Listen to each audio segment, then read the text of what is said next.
I think the one thing we've really implemented always from the start is that those three differentiators. You know, a lot of roofing contractors focus on the differentiators of the manufacturer's perspective. Right, for the products? Yeah, we always focus on us, you know, always looking in. And it's like, what three things really make us proprietary?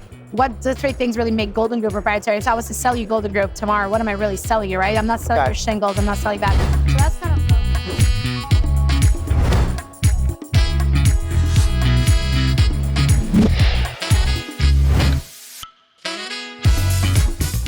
What's up, guys? I'm here at the NERCA convention with Greta Bajrami of Golden Group Roofing here in Massachusetts. And it's a really good event. And Greta, we were just talking about how kind of old school the Northeast is, and you're not old school. So talk about that a little bit, because you're bringing a lot of innovation into the roofing industry. Yeah, definitely. I think in the East Coast state, it's very relationship-based. It's all about who you know and your worth in the industry. And I think for us younger people coming into the industry, it's definitely a challenge because we are more social. We are more into digital education. So sometimes that is a double-edged sword, because when we do a little bit too much of it, we're seen as too modern almost and not maybe worthy enough of the trade. So we're always walking a fine line of obviously paying respect to our mentors, but also innovating like the rest of the roofers, especially my favorite roofers, who tend to be the down south roofers who do a phenomenal job. Got it. Okay, cool. So you grown a pretty big brand pretty quickly, Golden Group Roofing, in addition to your personal brand, Rootless. What are some of the things you've implemented at Golden Group to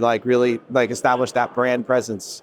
I think the one thing we've really implemented always from the start is that those three differentiators. You know, a lot of roofing contractors focus on the differentiators of the manufacturer's perspective. Right, for the products? Yeah, we always focus on us, you know, always looking in. And it's like, what three things really make us proprietary? What the three things really make Golden Group proprietary? If I was to sell you Golden Group tomorrow, what am I really selling you, right? I'm not selling your shingles, I'm not selling that. So that's kind of the way that we brought it. And then the approach has always been education-led, and just being the face of what we do digitally to our consumers, and just always educating them and being ahead of that curve. Okay.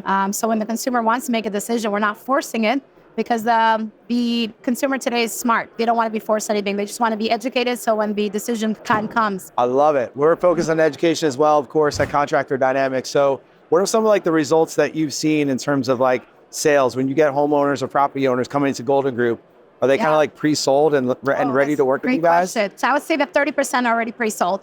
I call it the Apple effect, right? Apple does a great job of always educating. When you walk into an Apple store, that sales guy is not trying to capture you, grab you. You're gravitating already towards the product. All he has to do there is continue the educational process. So that job's already done for him. And then what I like to say about other contractors, especially ones that maybe don't really think it's important, the education. Yep. I call it like the mall guys. You know, it's really, they might have a great product, you know, the mall guys. However, they have to spend 15, 20 minutes to stop you to talk about the brand. Right. And then they have to get into the details and the specs. And it's just so overwhelming at that point.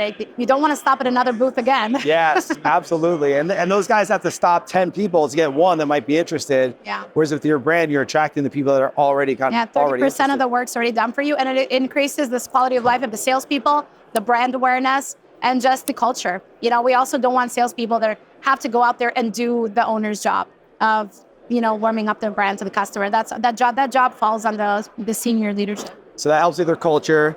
Yeah. I'm assuming that it helps you. I don't want to ask leading questions, but it helps you retain people longer, yeah, we've had very, very few turnovers. If you go back to our 2012 post, you'll see the same faces. Oh, wow. And especially in the sales team. I don't think... our sales team always grows. We don't really lose anyone, which is wow. amazing. That's awesome. You guys have a really cool office and culture. Check them out on Instagram.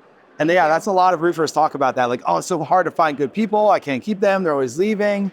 Yeah. Well, you got to take ownership of that, right? I think to keep salespeople in today's world, you have to let them innovate within your process, and you have to let them be a part of the journey, and not just commissions, but processes, the way they want things done, or the way they want things presented to the homeowner. I think today's force, in the working space, if they are not represented or part of the journey, they can easily get a six-figure job with another company with their skill set. I like that. That's huge. Okay, cool. That's been it. What are you excited about for this year, for 2024? Solar.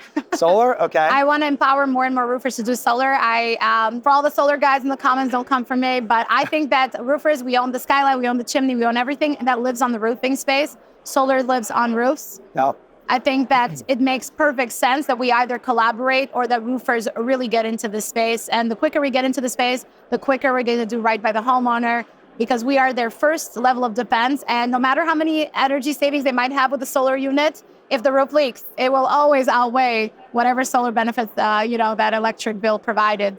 Roof leaks tend to be very costly and expensive. Oh, so. absolutely. Especially if you have to detach and reset and all that, right? Right. So we want roofers to be there or be collaboratives in solar spaces so Okay. they can do justice to the homeowner and not only give them something that protects against the elements, but that also gives them renewable energy. Cool. I love that. It's not just about you and Golden Group. You're really like helping others in the industry. Yeah, that's my involvement with NERCA. That's why I'm vice president here. And I want to help more and more roofers. I think that when you strengthen a community of people, you bring up prices, you bring up culture, you promote the trade. So you no longer have pricing issues, you no longer have job opportunity issues.